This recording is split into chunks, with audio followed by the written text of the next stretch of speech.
spettacolo di videomapping. Java kulturore italiane në Shqipëri do të qelet mbrëmjen e 1 qershorit me një koncert nga orkestra Magna Grecia, interpretuar në Kishën Katolike në Tiranë. I njëjti koncert do të përsëritet një natë më pas, në 2 qershor, në Amfiteatrin e Durrësit, në një hapësirë që ndërthur historinë dhe artin. Programi i javës kulturore që përfshin muzikë, mod, dizajn, kinema, kuzhinë e kurse të ndryshme u prezantua të hënën, ndërsa ambasadori italist në Shqipëri, Marco Alberti, vuri theksin të një bashkëpunim më i gjerë me të rinjt. Della cultura italiana.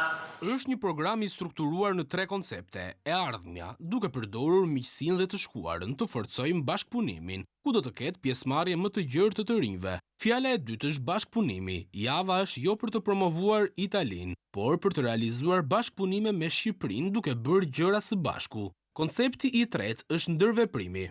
17 veprimtari të ndryshme do të mbahen në qytetet e Shqipërisë për gjatë një jave. Java kulturore italiane do të mbyllet më datë 8 qershor, me një festival në natyrë me ushqime italiane dhe muzikë.